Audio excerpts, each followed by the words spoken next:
And there we go. And we are recording, and I'm going to, the floor is Madam President's. Okay, good afternoon, everyone. Welcome to our February General NAAACP membership meeting. We want to get started with a prayer by our Religious Affairs Chair. Is he on the line, Alan? Pastor. Was that Larry? Pastor Brown, Larry Brown? Yeah. I don't see on the Larry Brown on the line. What I'm going to do just briefly is acknowledge he's on the call right now. We got myself, Alan Lamberg, Second Vice President and Chair of Executive Committee. We've got Madam Vice President Roxana Mack. We've got Angela Peterkin, Treasurer, Bianca Hicks with us on the Communications Committee. Dr. Carl Wright, Christine Shaberly, Captain James Martin as a guest, Danny Katz as a guest, Helen Wiley, First Vice President, Lori Kern is with us on the Communications Committee, Political Action Co-Chair Marty Poole, Mr. Morales from the Fire Department. I know Patricia O'Brien is trying to join us, but she might, if she's having difficulty connecting, just disconnect and reconnect. Ron Wiley, Ruth Nirenberg from the fellow member and also the League of Women Voters, Sol Tafoya, Secretary, Calvin Young, and Kathy Chavino. And that's what I got. Okay, well, thank you much. Mr. Wiley, could you lead us in a prayer to start our meeting? Yes, ma'am. Thank you, sir. Let's pray. Heavenly Father, for this group assembled here, attempting to accomplish its goal, attempting to understand humanity and attempting to understand that everyone needs your presence and needs you to be with us so that we may make decisions that are acceptable in your sight and that furthers the mission of this local branch. We readily admit that we can do nothing without you. We ask that you be present with us today as we carry out our business. These and everything we ask in your name. Amen. Amen. Before we continue, Alan, can you put up the agenda? Acknowledged. So I'll bring up the agenda, and for those who are on the call and cannot see the visual, I'll just briefly outline the agenda, if that's okay with your permission. Well, that's okay. We'll just go with it, and I'll go. We'll do it. Okay. Excellent. Okay. So first off, we have a couple of presenters today. The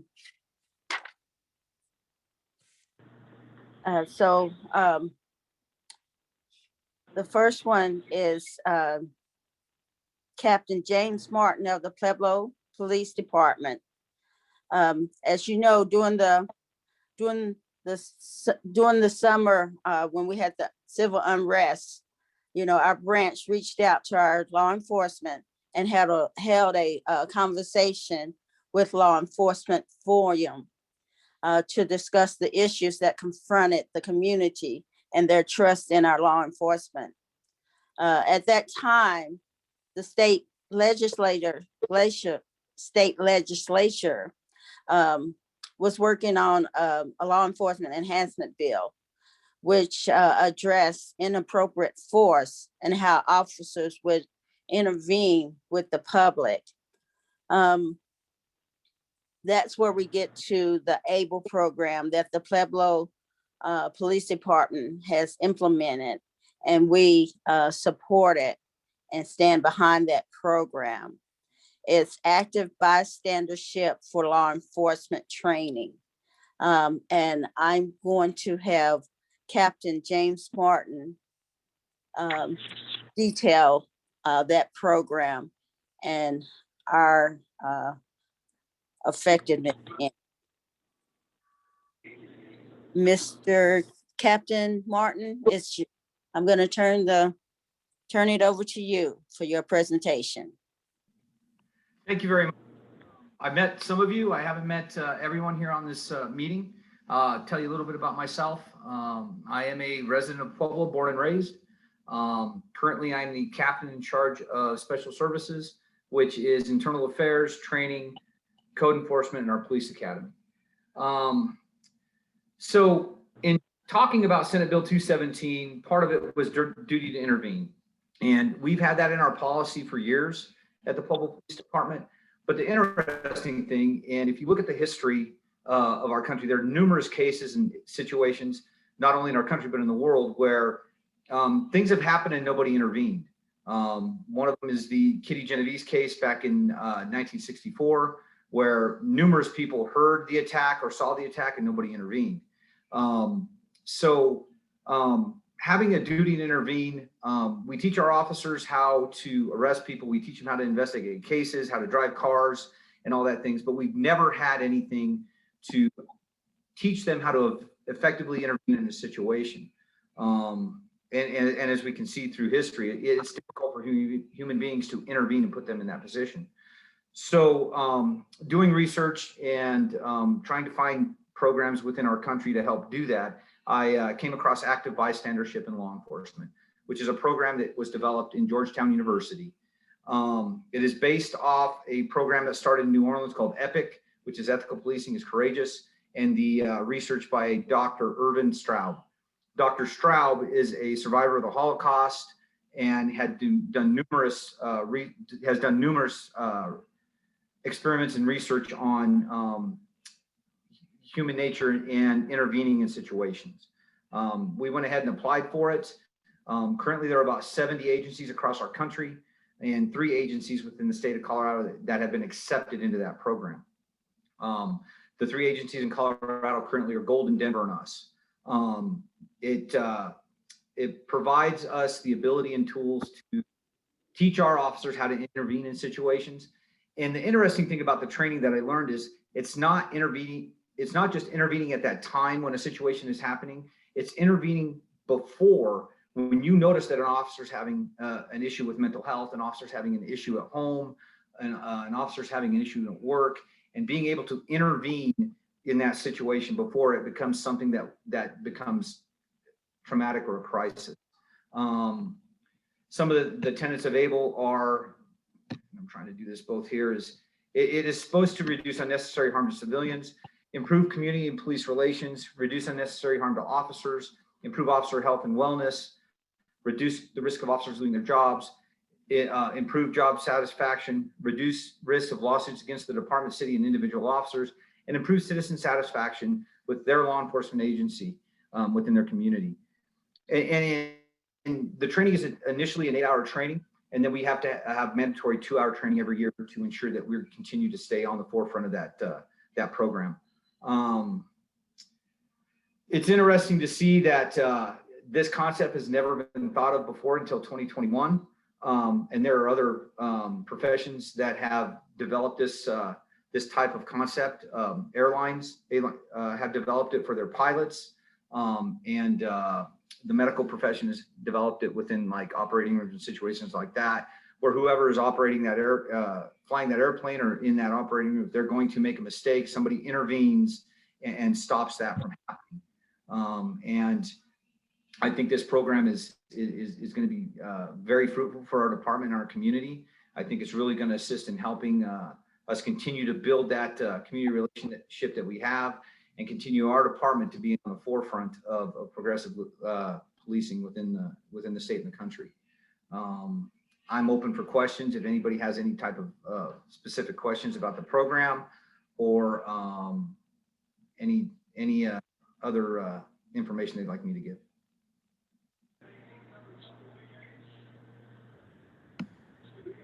I would just like to say that the Pueblo branch, the police department reached out to us with asking for a letter of support.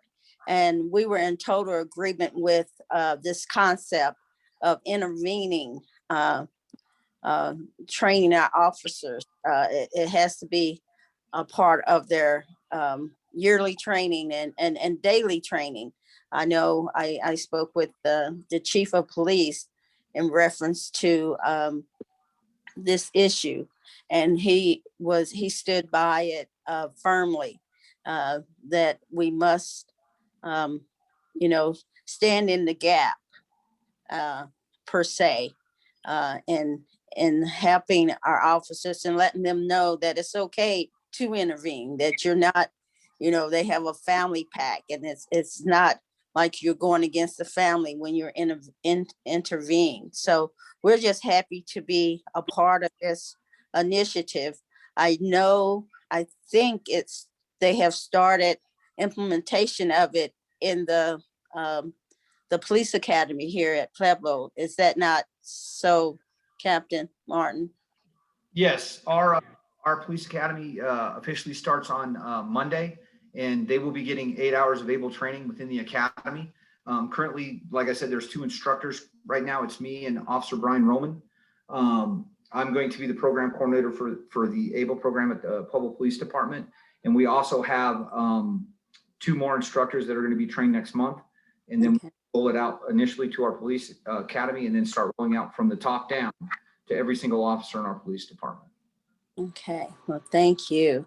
Well, I just think this program will bring more of a trust from the community once they understand and know about the program and what it details. So I thank you so much for coming and presenting that information to our membership.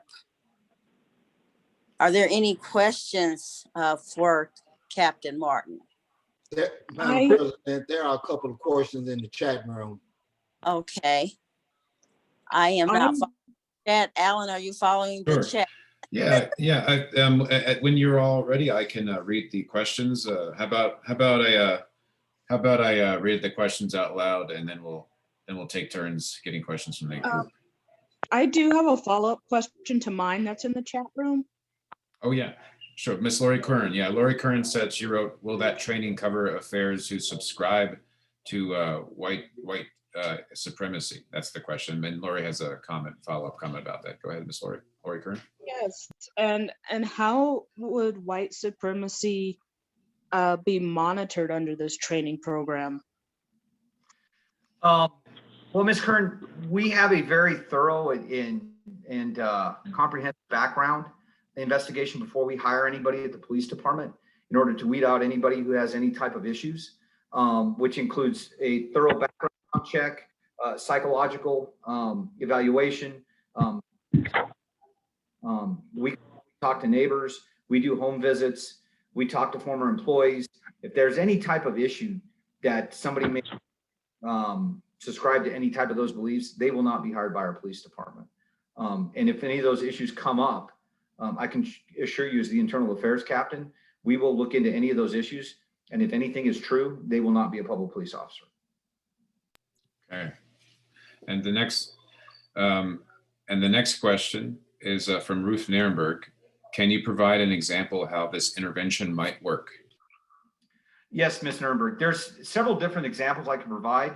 To give you a very dramatic example, I don't know if anybody's seen that video from Seattle during the protests and the riots. There were 2 riot police officers on top of a male, and they were taking him into custody. One of those officers had his knee kind of on the back of the suspect's neck, and there were people in the crowd saying, "Take your knee off his neck, take your knee off his neck." That officer grabbed that knee and pulled it off that individual's neck. And that's kind of an extreme example.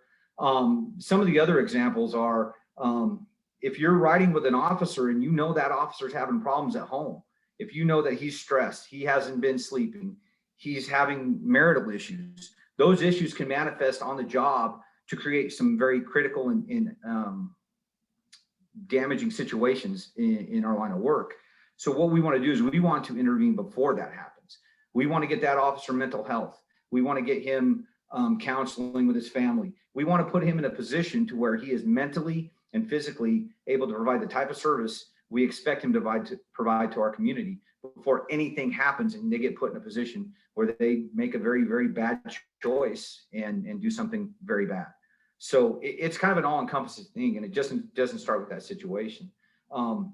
It teaches our officers to have tools and the courage to go up to a situation and say, hey man, you're getting amped up, there's a problem here. Why don't you go stand over there and let me deal with this before they do something that's unforgivable.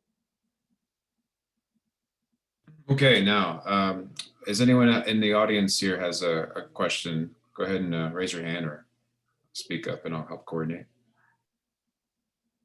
And be sure, again, if you're muted, a lot of you are muted. So if you're on the phone and you have a question, be sure to hit *6 to unmute yourself and then speak your question. Okay. If we don't have any questions for Captain Martin, we'll move on into our agenda. Again, I want to. Excuse me. This is Marty Poole. I just wanted to say that Captain Martin, I've known him since he was a young man. His mom was one of my wonderful classroom assistants for years when I taught kindergarten. And I'm so happy that we have him as a resource. I know he's going to be so helpful to the NAACP.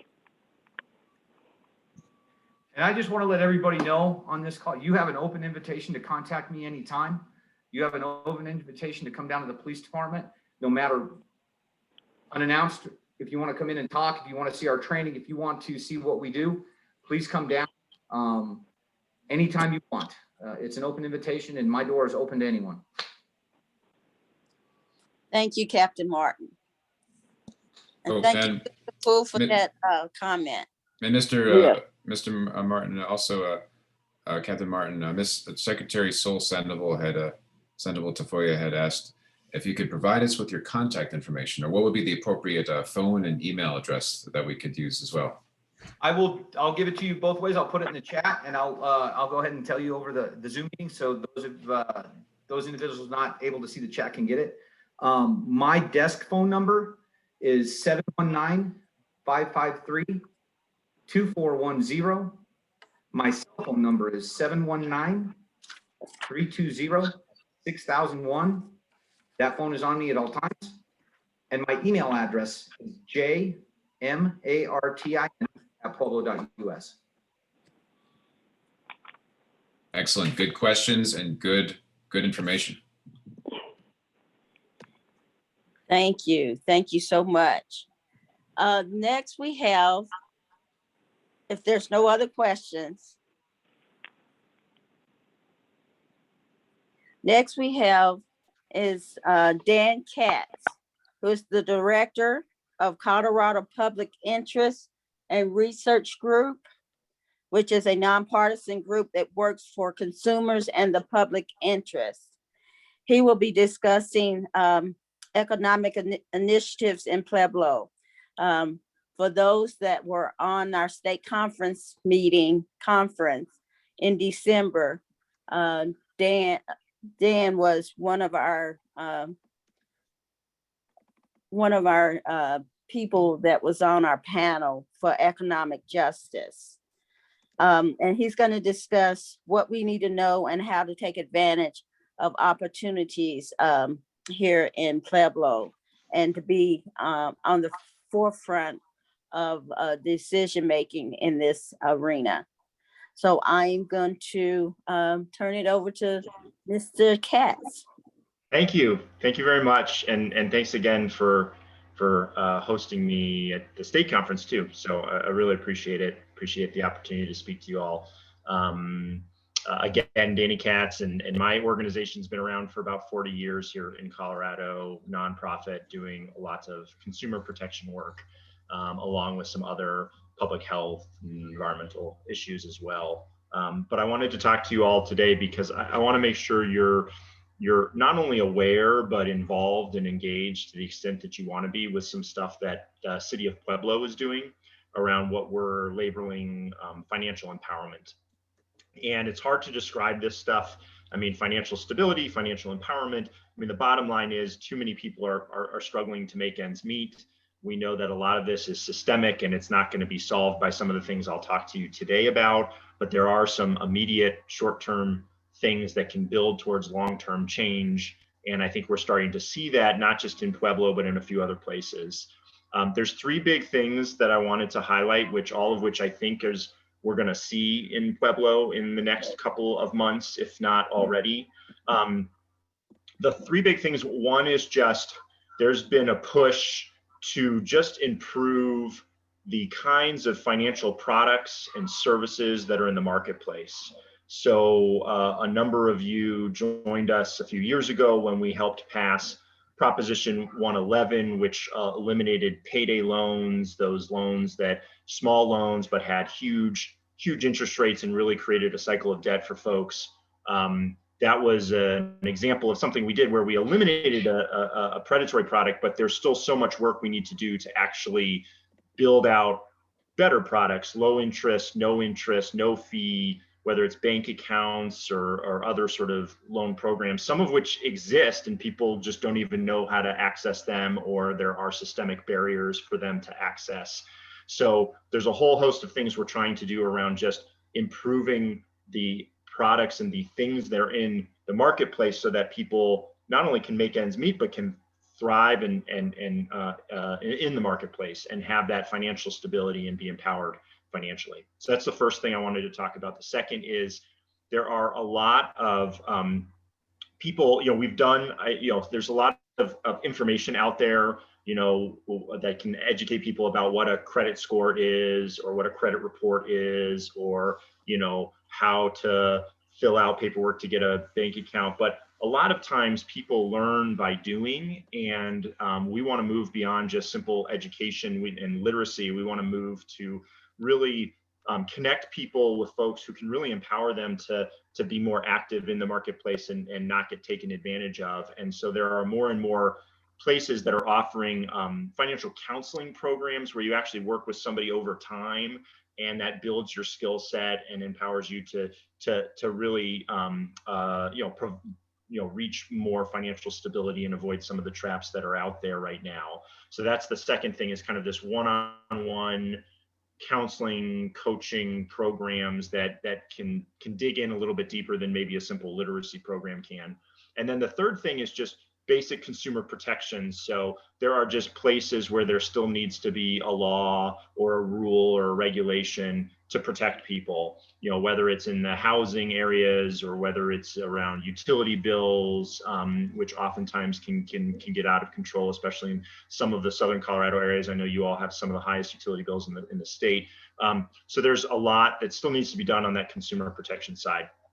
And those three things, when you kind of put them all together, they can be very powerful tools for communities to really stop the bad stuff from happening and help move people into a position where they're on the right path and able to really get that financial stability and financial empowerment.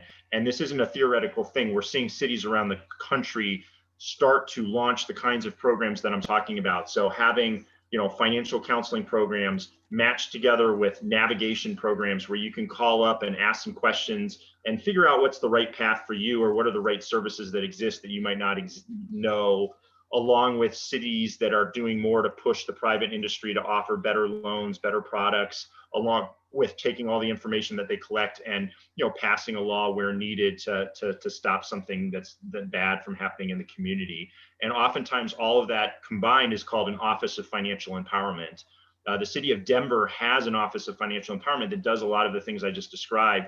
And we're seeing some really exciting numbers coming out of there, of just not just the number of people that they communicate with and work with, but the kinds of services they provide. Hundreds of people, they help hundreds of people do their taxes for free, or they're helping to improve people's credit scores, get them lower interest loans, help people avoid foreclosure and eviction. There's just a lot of places where we think a program like this is having a big impact. And so Denver is an example, but there's cities across the country that are examples as well. The reason this is particularly important, I think, for you all is that Pueblo is starting to launch this. And I don't know how many people are engaged in it. I think, cities, like any place, are have a million things coming at them. So as they're launching this, I don't know how much they've done in terms of community outreach and working with folks like yourselves. And so I've talked with them, and they're very interested in getting more people engaged and giving them feedback and helping to steer what it is that they're rolling out. And so I wanted to first tell you what's already happened, and then see if there's a way I can help connect you all, and we can, create some sort of dialogue so that you all can influence what is going to come next. The main thing that Pueblo has done is they've created what's called a navigator program in your community, and they launched it in November. And so far they've helped hundreds of people. So a navigator program is pretty simple. It's you either call or you go to a website and type in some basic information, and they will call you back and they'll talk to you about whatever it is that you're struggling with. And as I've said, they've helped hundreds of people so far, and it's on a whole host of things. I mean, I'm looking at the list of things that they have done. It's anything from identifying scams and how to protect yourself from scams. People have called about that. People have called with questions about debt reorganization or tips on how to reduce debt. A lot on housing assistance, whether it's homeowners assistance, renters assistance, utilities assistance. They've been able to help connect people to programs that exist or just give basic advice on that. Challenges with auto loans, student loans, SNAP benefits. There's even, folks have called around questions around domestic violence or childcare services. So they can handle a lot of things. And I think part of the point of this is there are lots of things out there designed to help people, but you don't exactly know where they are. And so I think this navigator program is a really good idea because it can be a one-stop place for you to enter into, and then they can connect you to what exists. They can also identify where there are need gaps. And so already by folks using this navigator program, it has highlighted to the city of Pueblo that they didn't have enough renters assistance dollars that they had put aside. And so they have increased the amount of money there because they were hearing so much through this navigator program.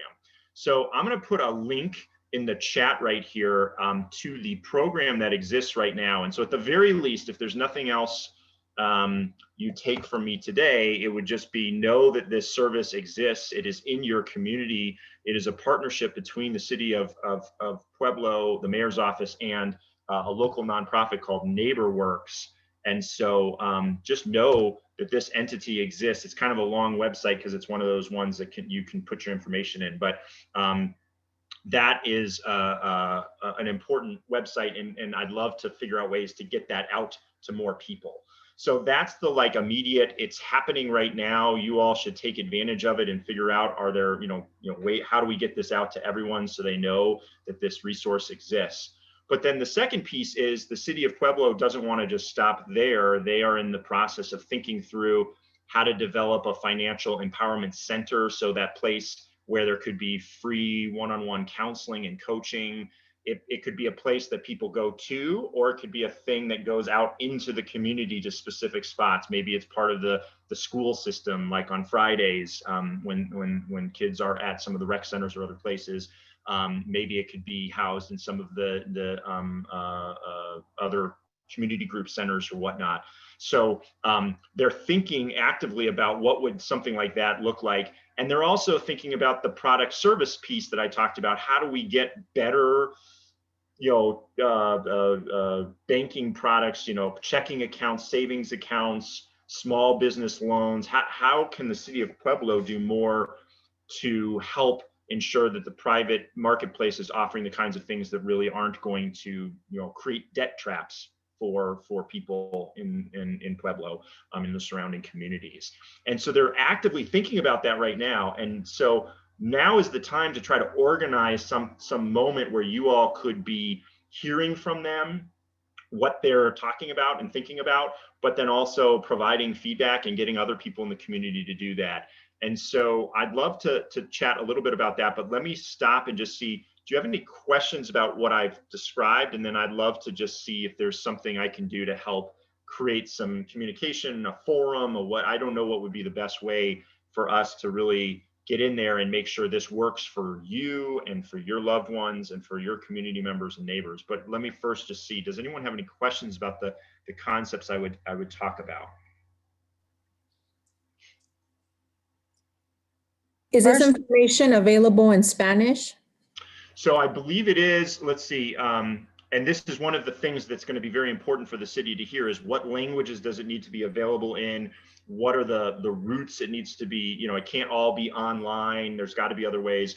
But the Navigator website that I just put the link into offers English and Spanish as the two languages for the entry into that Navigator program. Dan, can you give us the link again? I didn't get it. No problem. Let me do that one more time here.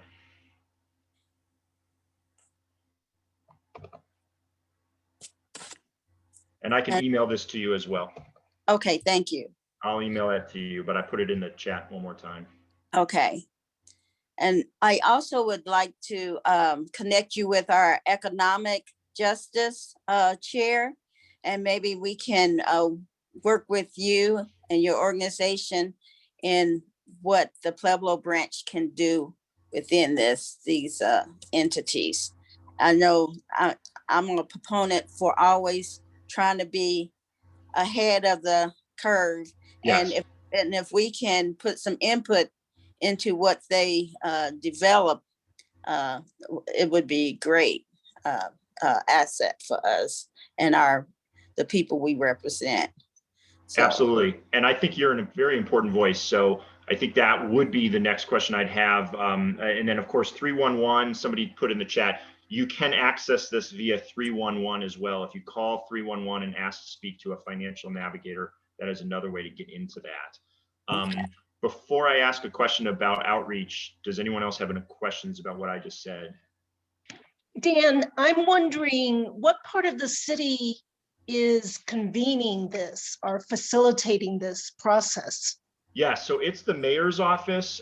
There is a national philanthropic organization that provides grants to cities to get this off the ground. And so Pueblo has been one of only a few cities that was recognized for their dedication to doing this and received a grant recently.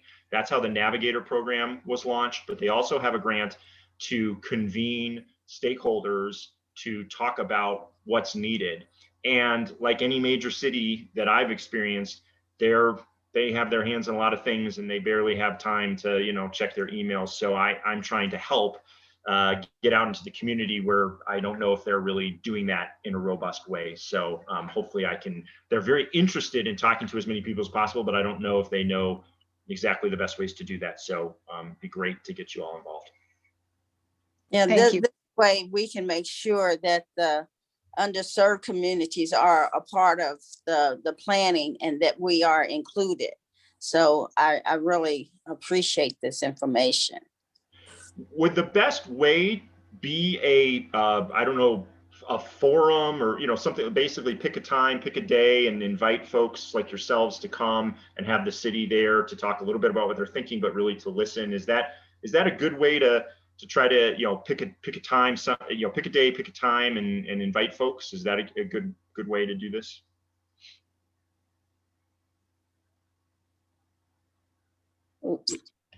If I may, this is Eric.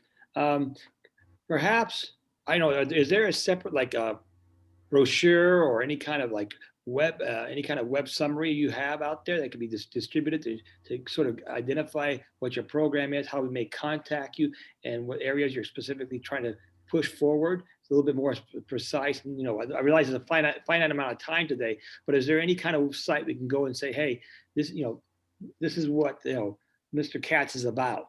Here's what his program's about. Thank you.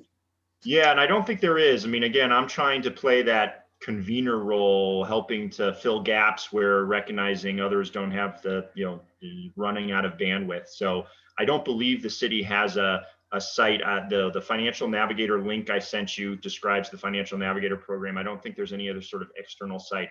I can easily put together an email with a couple paragraphs that describe some of these concepts and say, please come and give your feedback. But I think the city would love to literally have a roundtable or a forum or that's how they've been trying to gather information. And so if you all are interested in having us sponsoring one of those, or that would be awesome. The timeline would be the next couple of weeks. I mean, sometime before by early March, because they're really starting to make some decisions about what to do.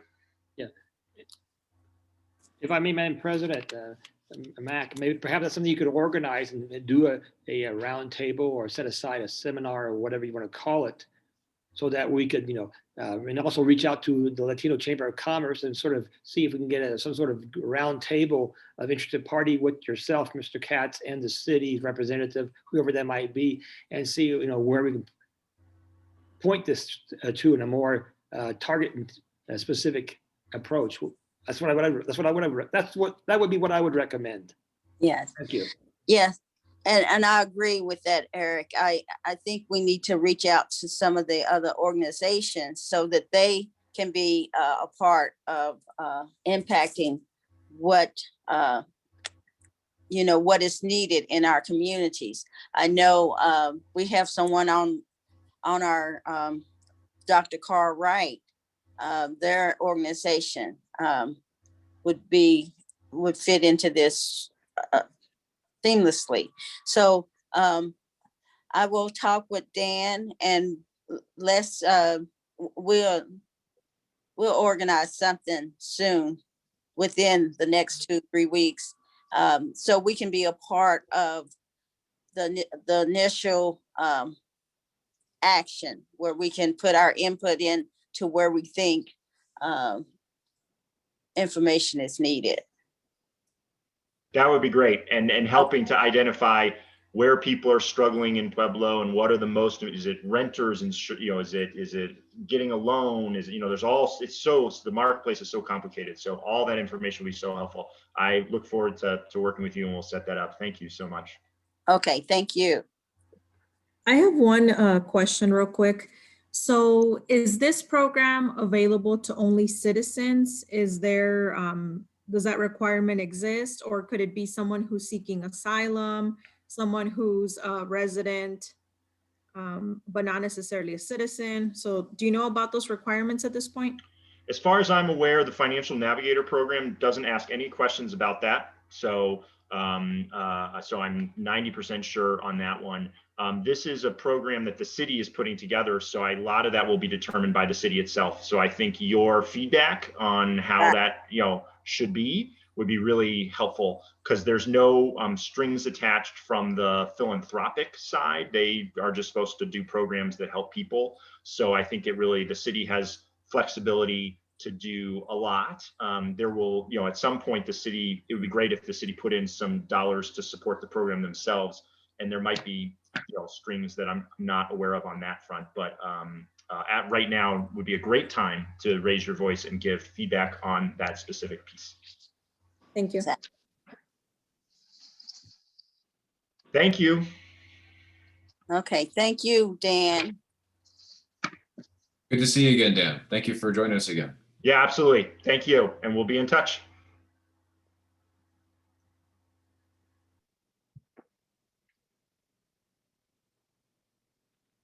Madam President, you muted yourself. I'm sorry. There you go. Okay, our last presenter is a last minute addition, but I thought it was important for him to speak. And that is Captain Don Morales, I'm sorry, Don Morales from the fire department. So is Don able to? Yes, Don, can you hear me? are you there? Yes, you can go ahead. All righty. Like Roxana said, I'm Captain Don Morales with the Pueblo Fire Department. I'm captain at Station 10, which is at the airport, but I'm also the recruiting coordinator for the fire department.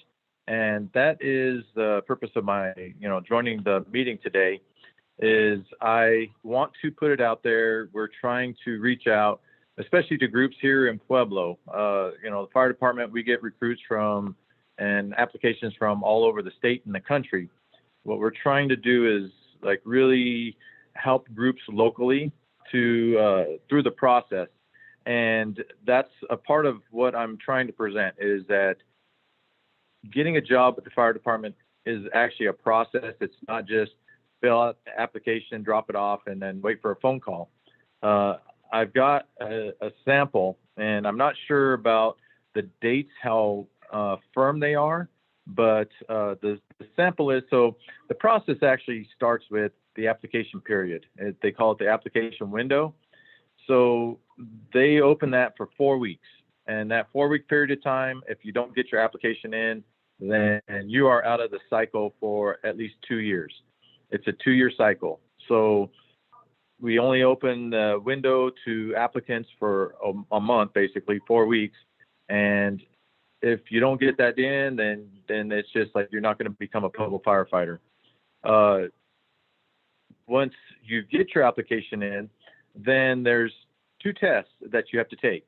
One is called a candidate physical agility test, or we shorten it to CPAT. And we will give practice runs and orientation and practice runs before they actually take that test. That would be like 8-week window of practice and mentoring for potential candidates to take that test. Now, only the candidates that take the test and pass that physical agility test will be allowed to take the written test, which will be the following week. And so the application window starts according to my, this, and like I said, this may or may not be a firm, timeline, but the application window opens on April 16th and closes May 13th. Then we have, like I said, the practice orientation and all that for the physical agility test. And the physical agility test is scheduled for June 21st to June 25th. The following week, like I said, those candidates that pass the physical fitness test, so June 28th to July 2nd, that would be when we allow those candidates to schedule an exam to go in and take a written exam. Following that, there's like a week delay when they get the test results, and then the civil service meets on July 13th, and then they would formalize a list. So once that list is formalized, then we have a list that we can hire off of, and they would start doing interviews. They would notify candidates basically August 2nd through August 4th, and then we'd have a panel and all that, and then basically interviews would start August 23rd through August 27th.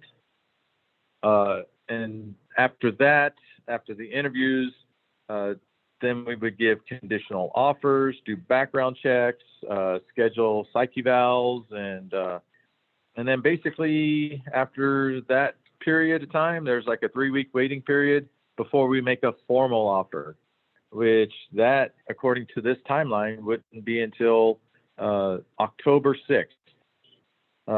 So after that, then according to this timeline again, we wouldn't actually have an orientation date until November 5th, and then their academy would start on November 8th.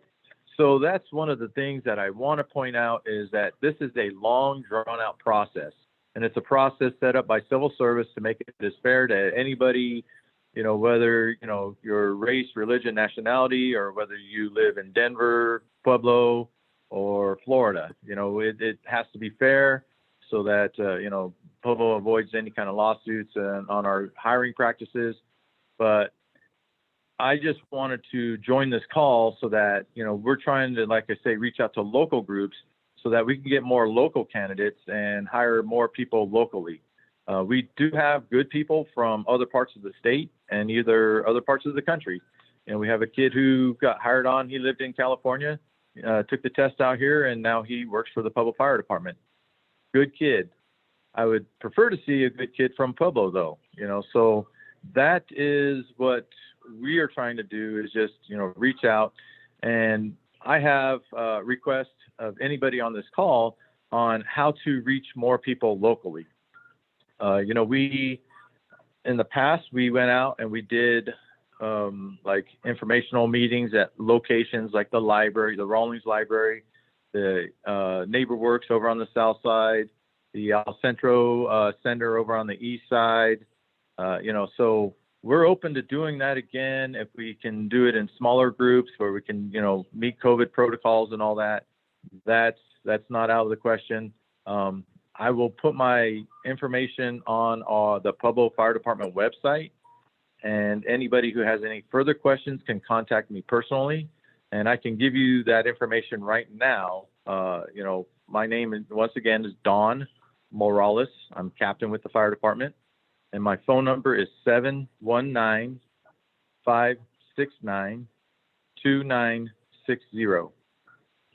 I can also give you my email. It is DMORALES,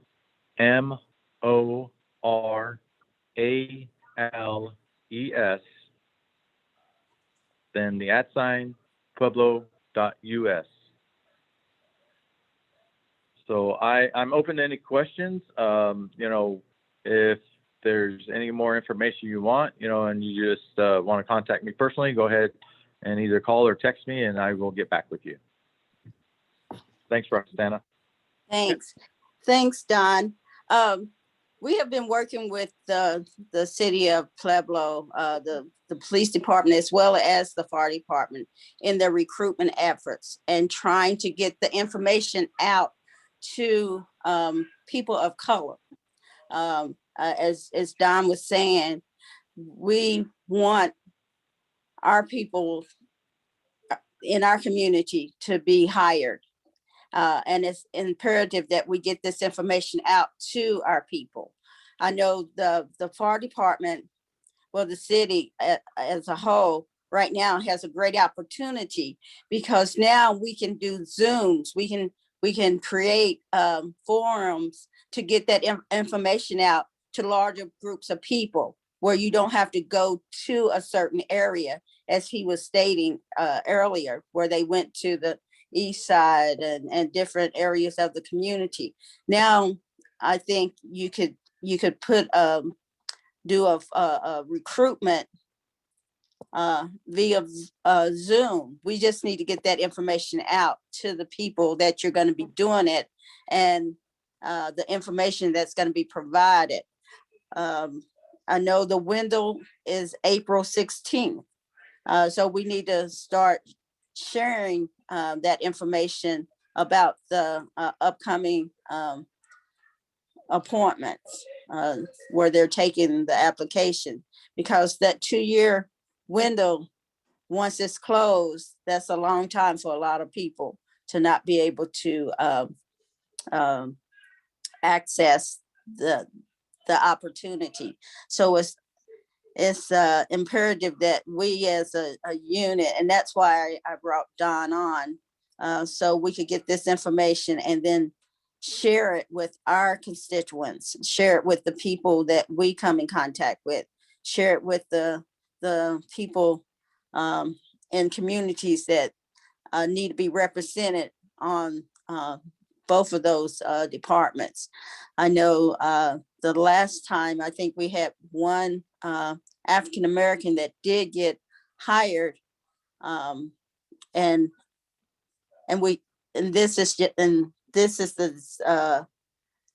this process, this hiring process hasn't occurred since then, which was 2 years ago. So if we want our representation to be there, we have to do our part in getting the information out to those people that are qualified. And I know we have people qualified in our area. So, and I'm going to give the floor to anybody else that wants to talk. Oh, yeah, but sure, Madam President. Yeah, we it's have a couple important. questions. We have a hand up by Kathleen Eric Chavino.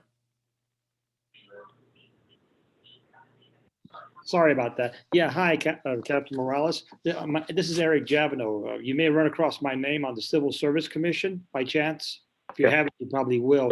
And I want to commend the fire department, especially the fire chief, Ms. Hubbard, for their efforts on behalf of the city and reaching out. I would like to assure everybody here that the Civil Service Commission is directly working with Mr. Alcala in finding and expanding the base of recruits, including indigenous people if possible, as well as other minorities. I want to congratulate you on the job you've done. And I know that you're going through a trying time, with the physical testing aspect of it, come up with a new program. And again, congratulations. If we can be of any assistance, let me know. And thank you. Okay. All right. Well, thank you. And also we got a question from Ruth Nuremberg. She says in the chat, I wonder if fire department recruitment is a good thing to to work or promote with PACO. PACO, for those of you who don't know, is the Pueblo African American Concern Organization. It's a good foundation to help young people of color, to help with scholarships for young people of color in our community. Okay. Yeah, if we can get the information on a contact for PACO, and I will meet with that individual and, brainstorm on how to reach more of the citizens locally. That's what our goal is just to try to reach out and open this opportunity up to everybody in this community. And I know we have several of our members in the NAACP are also PACO members. So, Okay. Again, for those on the call, think about who, if you're a PACO board member, go ahead and please follow up with Captain Morales and to continue that conversation. That'll maximize our impact. We had our hand up from Secretary Tafoya. Hi, so Captain, one of the things that I was actually considering, I don't know if this is already taking place or not, but I think that efforts can include outreach at high schools and colleges. I think that if we start having these conversations with, young men and women, we can start planting seeds and kind of giving them an idea of what their options are once they graduate. Okay. We have gone to the local, to public community college job fairs and CSU Pueblo job fairs, and we've recruited there. Also putting flyers up around campus and all. The high schools we have not gone to. It was a little difficult finding the proper channel to, go and make a presentation. And I think like Roxana said, we have another opportunity now to do it through Zoom, just finding the proper person to contact as far as, maybe even making a webinar that they can replay or something with the information, that would be something that we can also do. Thing about the high schools are, our job requirement is 19 years or older. That's our minimum age. And a lot of the students at that time, but I think it would prepare them for, or get them thinking along the lines of maybe a career in the fire service or the, law enforcement. But yeah, that's great. We are still kind of working on that. We've gone through this cycle, I said earlier, it's a 2-year cycle. And this is like the second or third time that we've done recruitment. In the past, it was our human resources department that did the recruiting, but they felt like we should be out there, which we agreed with, because we can understand, we could explain the job better to the potential candidates than somebody from HR who is not a firefighter or a police officer. But yeah, we've gone to, the colleges locally, but still working on getting into the high schools.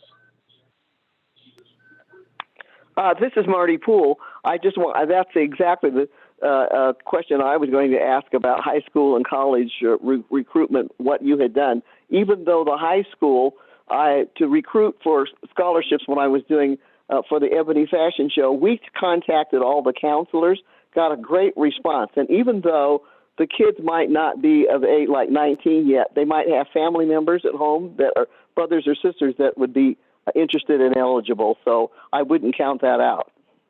Yes, I totally agree.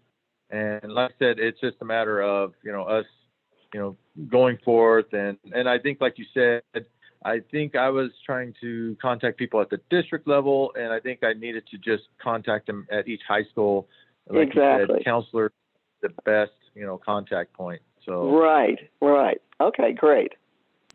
Captain Morales, at one time, yes. did you not have like Explorer Scouts? I think they called them. It was a version of the Boy Scouts where you sort of introduce young people to the firefighting, with the parents' permission, of course, the firefighting environment. Is that still active? Are you still pursuing that?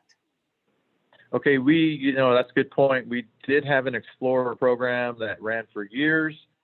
Currently, and I don't remember why they don't have the Explorer. I don't know if they have the support on our side, with mentors and all, but we did have that. And we've actually hired a couple of kids from the Explorer program are now currently firefighters for the city, as well as a person who was an explorer with a different program, he's a firefighter here.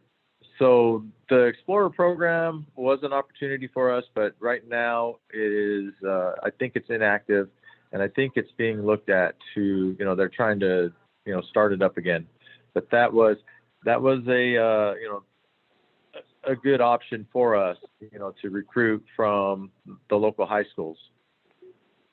And also the groups like the Shriners and those organizations would be a good resource also. The Shriners, okay. Yeah, the Shriners and what are the other groups? I can't think of it right now. But those service organizations like that would be a good, and they have speakers in, I think, at their monthly meetings. So it might be something you'd like to explore. Okay, I appreciate that suggestion. Okay. Is there any other questions from our membership in reference to what we can do to help assist in getting recruited? If not, I would like to just thank each of our speakers, Captain Martin from the Pueblo Police Department, Dan Katz from the Colorado Investment Research Group, as well as Captain Don Morales of the Fire Department. Thank you so much for the information. And we just look forward to continuing our relationship and partnership with each of you and each of the departments, and to ensure that our mission, what we stand for, that we will navigate that into our partnership with each of you and your organizations. So thank you again for joining our meeting. All right. The You're welcome. Okay, the next thing on our agenda will be the introduction of our officers and our committee chairs. I think we introduced our officers before, but I'm going to take this opportunity to introduce them again. Myself, I'm Roxana Mack, and I was elected president for another term, and I'm excited, energized to take our organization, our Pueblo branch, to the next level. I want to introduce our first vice president, Ms. Helen Wiley. I think she's on the line. Our second vice president is Alan Lambert. Our third vice president is Willie Hinton. Our secretary, Sol Tafoya, and Amber O'Neill is our assistant. Our treasurer is Dr. Angela Peterkin. Hi, Angela. Our assistant is Eric Javino. And I think that's it. Okay, those are our officers. Then our chairs of our committees for our Communication, Press, and Publicity Committee is Alan Lambert is the chair. Community Coordination is myself. Criminal Justice is Mr. Ron Wiley. Hello, everyone. Economic Development is Eric Javino. Education is myself, and I'm going to be reaching out to an individual. She's had to get off the line, but Dr. Marie Humphreys, who is the Director of Student Activities at CSUP, I'm going to be trying to recruit her to help us with that committee. Environmental and Climate Justice is Mark Holmes. Finance Committee is Dr. Carl Wright. Freedom Fund is Ms. Helen Wiley. Legal Redress is Pastor Steve Mack. Membership is Willie Hinton. Political Action is co-chairs Marty Poole and Avestine White. Religious Affairs is Pastor Larry Brown. And Women in the NAACP, WIN, is Dr. Patricia O'Brien. I'm excited to have you all. That you all stepped up to the leadership role, and I'm just so excited to be working with each of you this coming 2 years. And I know that with your leadership, we can move this Pueblo branch to where it needs to be. So I just thank each of you so very much for your initiative to take on these roles in our chapter, in our branch. So thank you. And now we'll have minutes of our previous meeting, our January meeting. And just a point of order, Madam President, in our January meeting, we had installed our officers, so we had like a transitional thing there. So, Right. So if our secretaries need any assistance on reference anything, just let me know and I'll dig it up for us. Anything you need. And the same with our treasurer. Yes. Alan, why don't you just go on and highlight briefly what took place in our meeting, in our January meeting? Oh, sure. And then, unless does our secretary have that information? Our newly elected secretary? well, and I know that Assistant Secretary Amber O'Neill had an appointment today, so she's not available today. Okay. So she's excused from the meeting. She might have the more detailed information about that, but I'll just briefly go over some things, and then if anything else we need, and then I'll check in. That's correct, right, Miss Secretary Tafoya?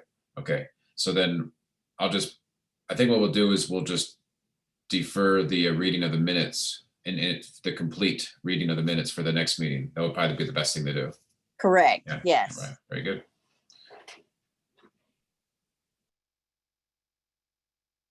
Oh, I'll put myself on mute. Next, we'll have our financial report by Dr. Angela Peterkin. I'll bring that up on the share screen for us too.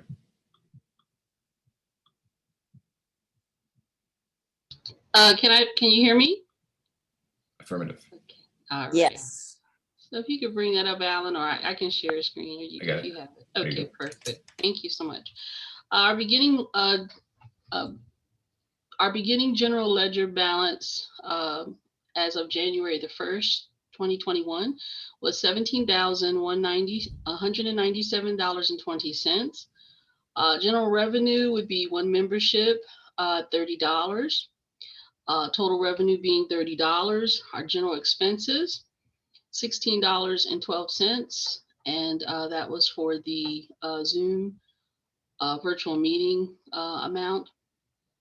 The total expenses being $16.12, with an ending general ledger balance as of February the 1st, 2021 of $17,211.08.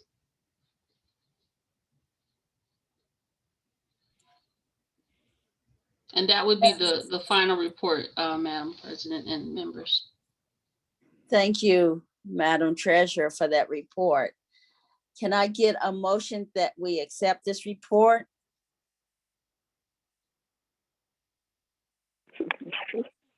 So moved, Marty Poole. Second? Seconded by Eric Javano. Okay. Now the question, all in favor that the report be accepted? Just. Aye. Aye. Okay. And we have no nays, so the report will be accepted as given. Thank you, Madam Treasurer. Okay. The next thing on our agenda is reports of our officers. So we will go with First Vice President Helen Wiley, and then with Second Vice Alan Lambert. And let me interject one thing. Due to the time constraint, we'll forego our chair speaking this meeting, and we will just say if any of the membership is interested in working with any of the committees, we will get the information out where you can contact the chairs of those committees. Thank you. Now we'll have Ms. Wiley.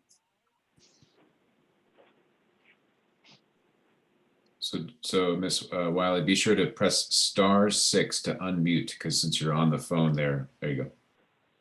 Okay. I would just like to say that I'm going to start in the process of on the Freedom Fund, getting at least 4 people to work on my committee so we can get started on that. And hopefully this year we will be able to have our Freedom Fund banquet. So I look forward to working with the people on the committee, and that we can get have an early start so we can have a nice banquet this year, if we are allowed to have one. That's it. Mrs. Wiley, Marty Poole, when are you going to start the meetings, and who do you still have? Is it the same committee that you had last year? Can I interject, please? Anybody Yes, that's ma'am. interested in the Freedom Fund, anyone interested in the Freedom Fund committee can contact Miss Helen, and Miss Wiley, and we will have her email up where you can contact her. Thank you. Thank you. I'll be willing to help, Alan? Mrs. Wiley. You can, Marty Poole. Okay. Okay, very good. Okay, and so again, I'm Alan Lambert, Second Vice President, and many of you already know what I've been talking about, so I'm just going to simply put, I'm very, very happy and very proud to be working with the secretaries and the executive secretaries, Sol Tafoya and Amber O'Neill. They're getting off to a great start, and I'm going to continue to be available to them to help them as they transition into this role. And I'm also very proud to be working within the communications committee, with having recruited and getting involved with Bianca Hicks, who's working on setting up our email system, and Patricia O'Brien, who's drafting newsletters. We're going to get into this groove where we increase capacity. I just want to say I'm very proud, and also with Miss Lori Kern, who's going to be helping us with our voicemails, monitoring, checking in with our email and voicemail system. I'm very proud to be working with these individuals. They step up and they take initiative, and I trust them, and we have a great rapport, and I'm very proud to be working with them. So thank you. Thank you, Alan. Let's see.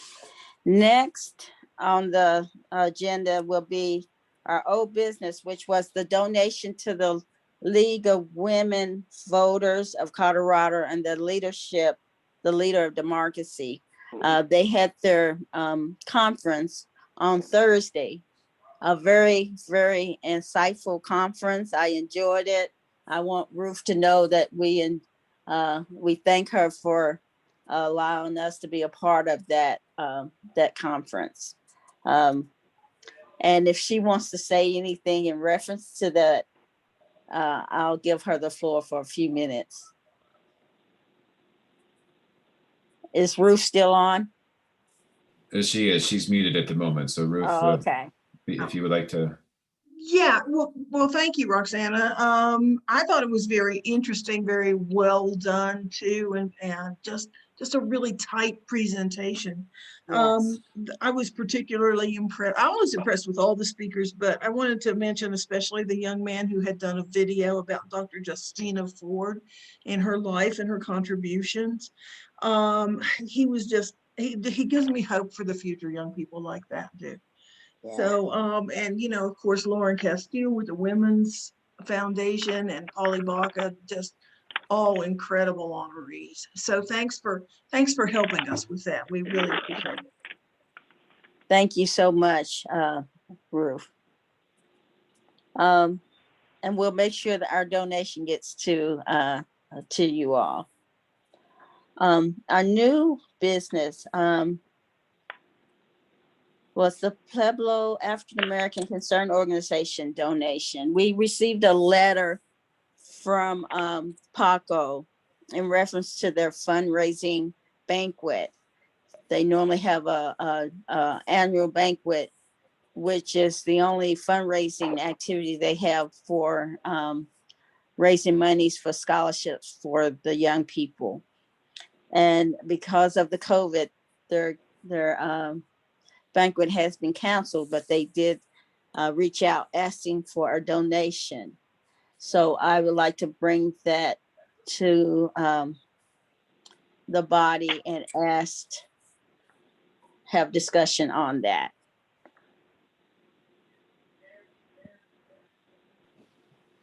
Is there any Madam discussion? President, Yes, ma'am.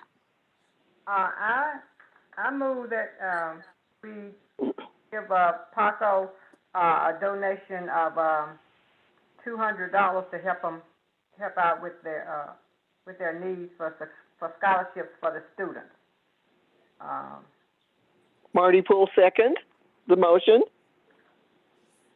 Point of order, may I seek a clarification? Because I remember in our executive committee meeting that PACO's fundraising levels, is it $200 or $250 for organizations?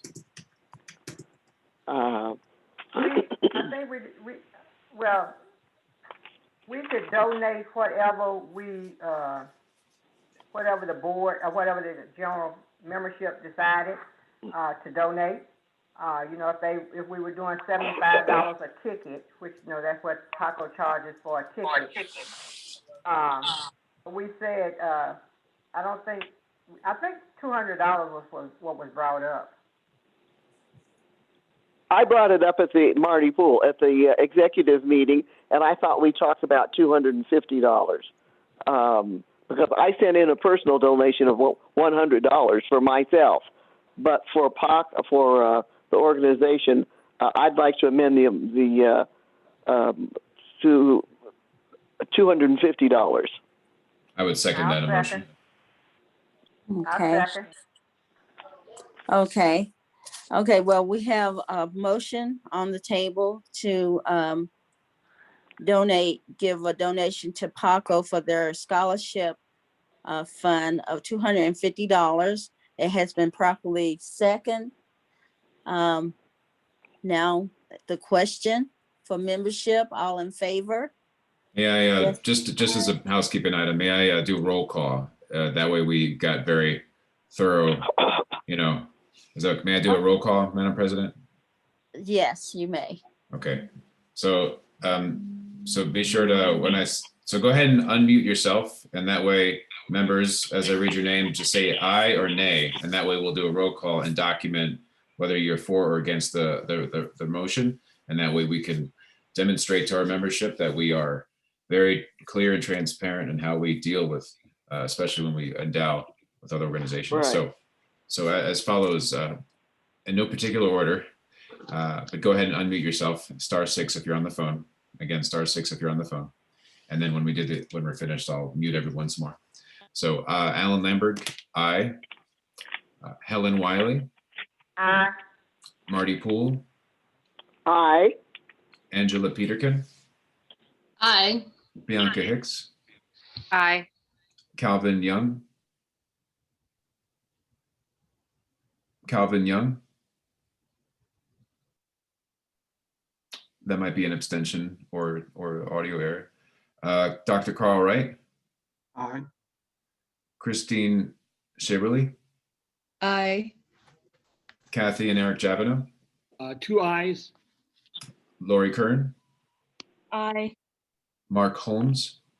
Aye. Patricia O'Brien. Aye. Ruth Nierenberg. Aye. Sol Tafoya. Aye. Keith Madkins. Keith Madkins. He's muted. Yes, Roxanna Mack. indeed. Okay, very good. And Barbara Madkins, is Barbara on the call there? Yes, Barbara's right here. Yay. Barbara? Hey. Yay. Good. Yay! All right, very good. That's two. Good. Yay. Calvin Young, Mr. Reverend Calvin Young. Be sure to unmute yourself if you get a chance, Mr. Young. Roxanna Mack. Yay. And did I miss anyone? There's someone on the line that's with a number that ends in 715. Who is that, by the way? Margaret Wright. Oh, good. Miss Dr. Wright, yay or nay? Yay. All right. Did I miss anyone? Ron Wiley. Oh yeah, please, Mr. Ron Wiley. Yay. All right. Now, did I miss anyone else on the call? All right. Any nays? Speak now, or please hold your peace. Looks like it appears that the motion passes unanimously. Thank you, everybody. Thank you. Okay, so we will be getting a check out to Paco for their fundraising efforts. Next, we have, I just wanted to emphasize the unit officer, the national training for the unit officers and committee chairs. And it's also open to members, but I completed the training on last week. Excellent training. It was the first time, even though I've been the president for 2 terms, that was my first national training in reference to responsibilities. So I was really excited about the training, and I just want everyone to please make sure you register for the training. The next 3 segments will be Wednesday, February the 17th at 5:30 Mountain Standard Time. Wednesday, February 24th, 6:30 Mountain Standard Time. And Sunday, February 28th at 4 p.m. Mountain Standard Time. I think this training will benefit all of our leaders in the branch and help us do what we need to do to fight the injustice and inequality here in Pueblo. It will definitely equip us to do better work. So I just wanted to remind everyone of that. Madam President, Marty Poole, was that Yes, training, ma'am. did it last for 2 hours? It's about 2 hours, give and take. I mean, they have questions at the end, which they give about 30 to 40 minutes to, but the training per se is about an hour and a half or so. But it goes very quickly, Here's the topics, if I may, just for a moment. The role of officers, the roles of unit standing committees, review of the bylaws and governing documents, review of compliance requirements, financial controls reporting requirements, strategic game changer initiatives, and unit campaigns and civic engagement. Okay, so the next thing on our agenda is announcements. I have several announcements, but are there any announcements from the membership? I wanted to share just briefly, Dr. Margaret and Carl Wright, just to revisit something that they shared with us a little while ago, but their Pueblo Empowerment Community Development Corporation, the financial empowerment classes is happening. And if you want to, it's I think it's bi-weekly for 1.5 hours. And so if you want to get in touch with them, I don't have the email. I have an email address here. It's PECDC, as in Pueblo Empowerment Community Development Corporation. That's PECDC 2020 @gmail.com. and to enroll or to enroll in their virtual classes. So just want to let you know on that. Yeah, could I And add yeah, to that? Could I add to that, please? yes, let me, I was gonna also just say that they have free COVID recovery financial empowerment classes, high school and adults going on too. And the topics will be of adults, online money smarts for teens, money smarts for adults, and teen. Oh, okay, and teen smarts. But I'll give it over to Dr. Wright since he's the chair, the CEO of that organization, so he can tell you more about it. Yes, just not to take up much time. I know everyone has things to do, but we also will begin our first session for the teens on next Friday. So Friday from noontime to 1:30, we will have the teams to have a conversation like we used to have at the dinner table.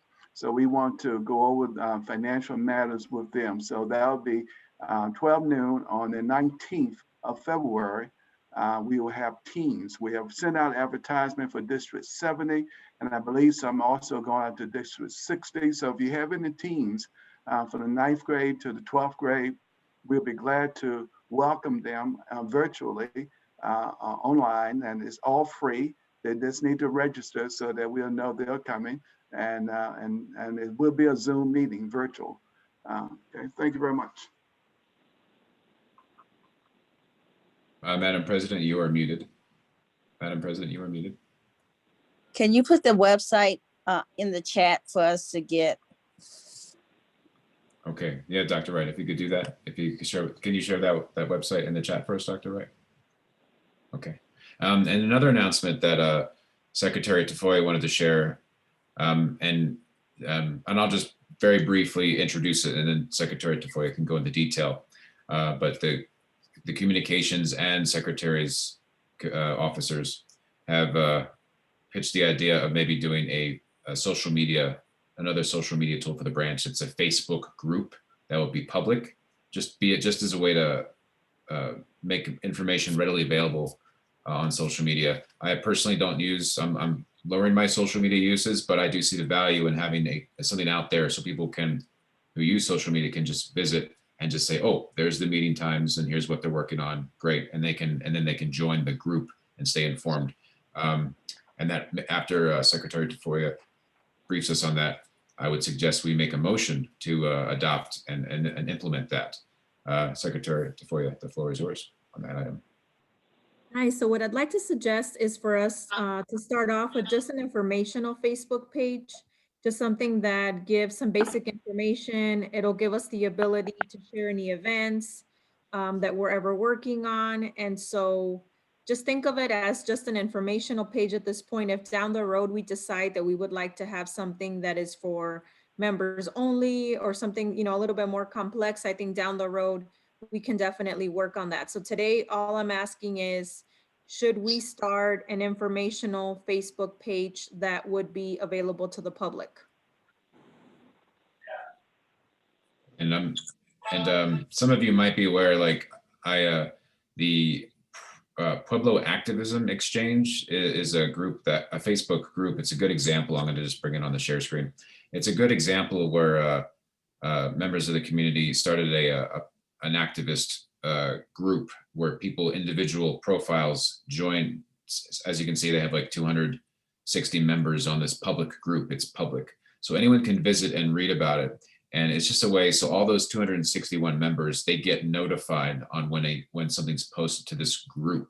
So that's useful because when they click about, when they want to read about it, they click on about, and then they got information there. So we, the NAACP Pueblo branch, could do something like this, have the about information real simple, when our meetings are, how to contact us, what we're working on, and just have maybe some discussion and all that. That seems to be the most elegant solution.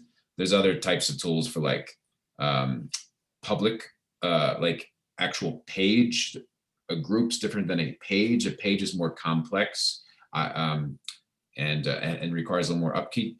I think the public group would be the most expedient solution. So just to suggest on that. And who, and Secretary Tafoya, who would be the administering? One or more members would administer the group, right? Would be the administrators? Yes, so our Assistant Secretary, Amber O'Neill, has already offered to get this page started. Excellent, excellent. So why don't we motion, I would like to entertain a motion to implement a Facebook group that's public. And then and if someone were to second that motion, I will, let's have some discussion about it before we adopt the motion. So I motion to implement a NAACP Pueblo branch Facebook group that's available to the public. I see a second by Patricia O'Brien. Now that that's been seconded, let's have some discussion before we adopt it. So the floor is open to discussion. Well, Hi, Alan, go ahead. Go ahead. Go ahead, President Mack. Okay. Oh, I was just gonna say, I think that would be a great asset to our communications and publicity committee, our press and publicity committee, to get this information out, of what we're doing, how people can join us. So I think it's a win-win situation. I know we have a website already with some of that information, but being on a Facebook would be even easier for people to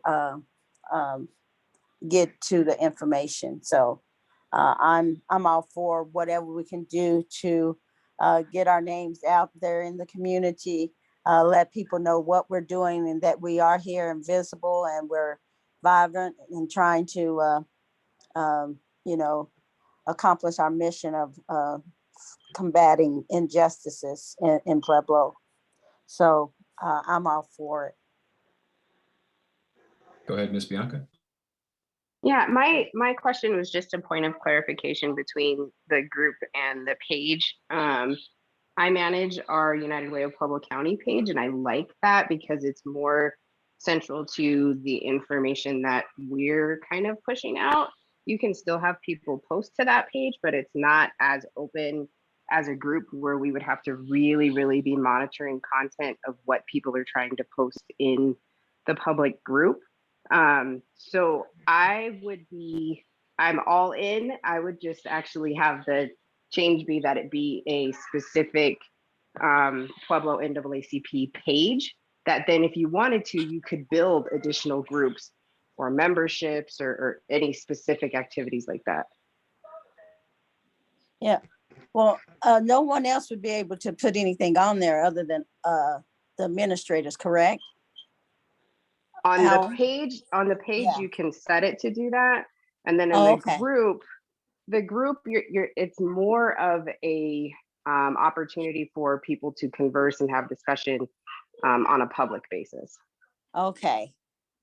Thank you for that clarification. I'm for the page where we are putting our information out for people to receive, not for us to get, for other people to just put whatever they want on our page. Okay, and I revised my motion accordingly, and I see Ms. Patricia nodding as well. So I will revise the motion accordingly. That it be a page, a Facebook page, and then if we decide to use the group as a way to organize and stimulate discussion, that we can always do that later. Okay, great. Any other comments or questions about this? And again, if you're on the telephone, hit *6 to unmute. Any other questions or comments before we do a vote? And I just wanted to add that I'm willing to help with that as well. Excellent, excellent. Yeah, we can have multiple administrators and manage it. That'd be wonderful. And so just for sake of expediency, I don't feel that this is a controversial item. So let's just do a broad yay or nay all at once. And just for clarification, this will fall under your committee, yes, Alan. So you would be overseeing to make sure everything is like it should be. Thank you. And that's fine. And because I have good people working with me on this, and they, just like I said, they take initiative and they have the ability and the know-how and the dedication, and I'm very very pleased about that. Mark Holmes, did you have a comment that you want to share? You okay? No, no. All right. So let's just do a broad yay or nay. So all those in favor say aye. Aye. Okay. And all those who say nay, say nay. Okay. There's no nays. Again, last chance. Okay, great. Just the crickets. The ayes have it. The motion passes unanimously. Thank you. Let's move on to any other announcements. Anyone else have anything else to share? I know Madam President might have. Madam President, you're still on mute. I'm sorry. We do have a few announcements coming from, the first is coming from United Way of Pueblo. The Pueblo Volunteer Income Tax Assistant VITA program kicks off on Monday. If you have any questions, it's free for everyone who qualifies for tax prep. To make an appointment, you can go to www.pueblounitedway.org/VITA or call 719-225-8580. And the program will be from February the 15th through April 13th. So share that with anyone needing assistance with their taxes. Also, we have coming from the state conference, we have a grant funding opportunity for there's two types of grants for community engagement grants. One's 1,000 to 10,000 per award, and the other is a capacity innovation grant, which is 10,000 to 40,000. And it's offered through the Colorado Restorative Justice Council. And these are just small, quick turnaround micro grants focused on restorative justice initiatives in Colorado. So if anyone's interested, I know any organizations, anyone that might be interested, get with me. We'll put this on our website. The other thing was I participated in Senator Leroy Garcia's town hall on Monday, which focused on COVID. And I just wanted to give you some updates as to what's going on with COVID. If I can find my notes.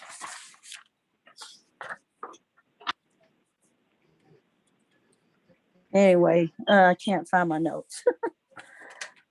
But I believe we're in stage level 1B3, which started on Monday.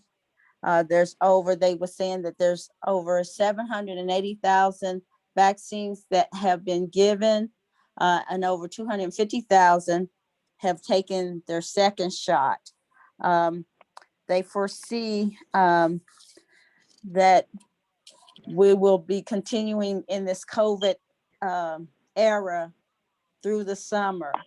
The last group will be able to get their shots, will be able to get their shots in the summer.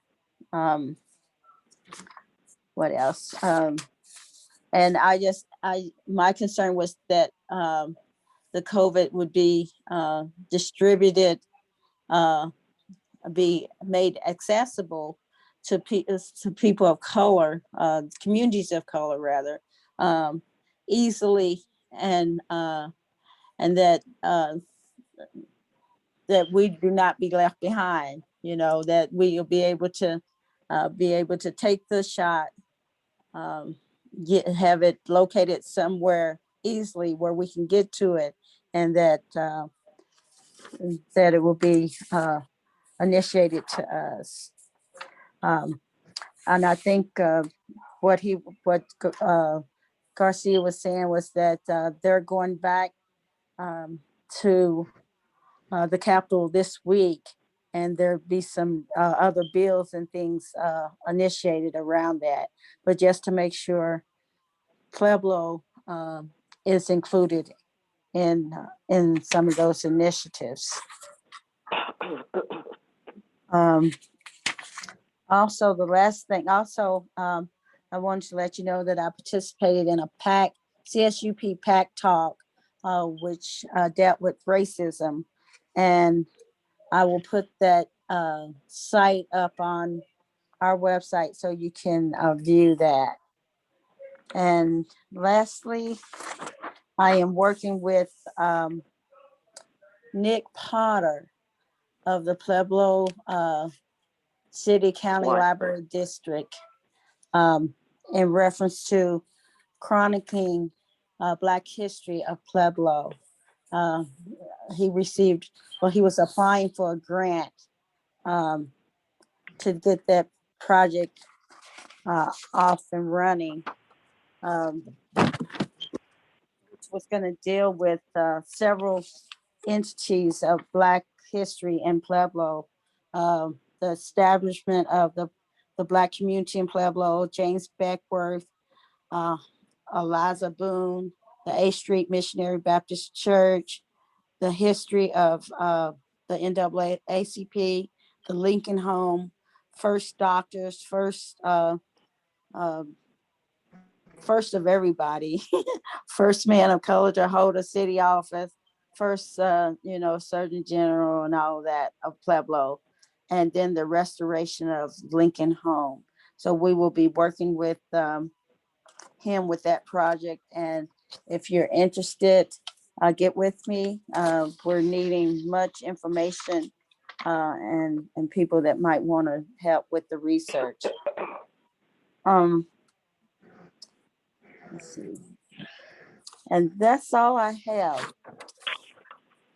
Thank you, Madam President. I just also wanted to share on the share screen for those of you who's got that YouTube link from the League of Women Voters. It is just a clarification, when you watch that video, if you fast forward to about 32 minutes into the program, that's when they actually initiate, and then there's a program. So just FYI, if you wanted to enjoy that video, just be sure to fast forward 32 minutes into the program to actually see it when they streamed it. Just a good clarification there. It looked like a great program. Oh, and I have one more thing. Colorado Community, the State of Black America, they will be doing a seminar, and I'll put this information, how you can register for that. And it'll be February the 18th at 6:30, Thursday, February 16th. And I believe it's sponsored by one of the sponsors is the state conference. And just a question, Madam President, was that PAC Talk, was that a program that was recorded and posted as a podcast or something like that? Yes, it's posted on CSUP's YouTube. Ah, okay. I'll dig up the that link and then we'll put it in the minutes so that way people can find that later on. Okay. Thank you. And lastly, you get something from the Human Resources of the city of Pueblo. There's 2 positions open right now. They close on March the 4th. One is an accounting tech 4 in the Pueblo Finance Department. And the other is a supervisory position designing drainage facilities and reviewing drainage reports. And again, those are both open until March the 4th. And you can go on pueblo.us/job for information on that. So you can share that with anybody that may be looking for a job. Sure. And Madam President, Madam Secretary Tafoya she's got an appointment. So she's gonna, any questions for Madam Secretary Tafoya before she departs from the meeting? Well, we're gonna adjourn right now. Okay. If there's no other announcements. Well, I have an announcement, Marty Poole. Okay. Yeah, I wanted an update on Sister Ivacine White, who is on the Political Action Committee with me, and Ray Aguilera. I've gotten in touch with both of them. They're both home from the hospital now and recuperating. Keep them in your thoughts and prayers. And the other thing is I got my second COVID shot vaccine and have had no side effects at all. So encouraging everybody to make sure that they do that. Right. Good. And by the And way, I did send, oh, sorry, go ahead. I send flowers to both Sister Ivestine and Ray Aguilera. They should be delivered today, as a matter of fact. Thank you, Marty Poole. Thank you, Ms. Poole. Also, Thank you, Sister Poole. Miss Lori Kern also added to the chat regarding the Black History. Lazarus Holland was a slave who escaped slavery. He's a man who escaped slavery and moved to Pueblo, and he currently has no headstone. So just an FYI, that might be someone good to include in that as well. Who was that put that in the chat? Miss Lori Kern. Okay. If you could please contact me. All right. I think you might have some information. Okay. If there's no other announcements or anything else for the good of the meeting, I will ask that Pastor Carl Wright close us out in prayer, and we will adjourn. Thank you, Madam President. Let's pray. Father God, we thank you, Lord, for this time together as a group to do the things that you have designed for us to do, Father God. Father God, when we leave this place, Father God, let us be encouraged and let us make a difference in someone's life, Father God. We ask, Father God, protection of our families as we go. In Jesus' name we pray. Amen. Amen. Amen. Thank you all so much for being here today, this afternoon. Thanks again, everybody. Bye. Bye-bye. Thank you. Thank you. Thank you. Bye-bye.